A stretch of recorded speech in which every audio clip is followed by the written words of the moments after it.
ಒಬ್ಬ ಸ್ವಾಮಿ ಅಂತಂದರೆ ಒಂದು ಸಮಾಜ ಒಂದು ದೊಡ್ಡ ಶಕ್ತಿ, ಸಮಾಜ ಒಂದು ಪ್ರತಿಬಿಂಬ. ಆ ಪ್ರತಿಬಿಂಬದ ಕನ್ನಡಿಗೆ ಕಲ್ಲು ಹೋಗೋದಾಗ ಚೂರು ಚೂರಾಗತ್ತೆ, ಮತ್ತೆ ಒಂದು ಮಾಡೋಕ್ಕಾಗಲ್ಲ.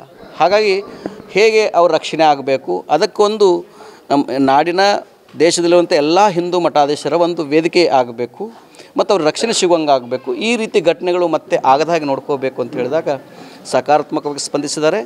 ರಾಜ್ಯ ಸರ್ಕಾರ ಈಗಾಗಲೇ SIT ರಚನೆ ಮಾಡಿದೆ, ಅದು ತನಿಖೆ ನಡೀತಾ ಇದೆ. ಆ ತನಿಖೆ ನಡೆದ ಮೇಲೆ ಒಂದು ವರದಿ ಬರುತ್ತೆ, ವರದಿ ಬಂದ ಮೇಲೆ ನಾವು ಒಂದು ಸ್ಪಷ್ಟತೆಯನ್ನು ಕೊಡ್ತೀವಿ ಅಂತ ಹೇಳಿದ್ದಾರೆ ಅವರು.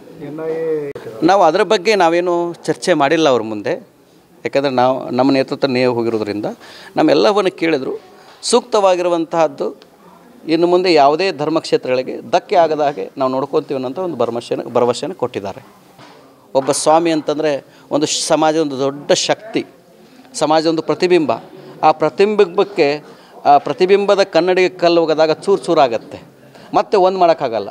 ಹಾಗಾಗಿ ಹೇಗೆ ಅವ್ರ ರಕ್ಷಣೆ ಆಗಬೇಕು, ಅದಕ್ಕೊಂದು ನಮ್ಮ ನಾಡಿನ ದೇಶದಲ್ಲಿರುವಂಥ ಎಲ್ಲ ಹಿಂದೂ ಮಠಾಧೀಶರ ಒಂದು ವೇದಿಕೆ ಆಗಬೇಕು ಮತ್ತು ಅವ್ರ ರಕ್ಷಣೆ ಸಿಗುವಂಗೆ ಆಗಬೇಕು. ಈ ರೀತಿ ಘಟನೆಗಳು ಮತ್ತೆ ಆಗದ ಹಾಗೆ ನೋಡ್ಕೋಬೇಕು ಅಂತ ಹೇಳಿದಾಗ ಸಕಾರಾತ್ಮಕವಾಗಿ ಸ್ಪಂದಿಸಿದ್ದಾರೆ.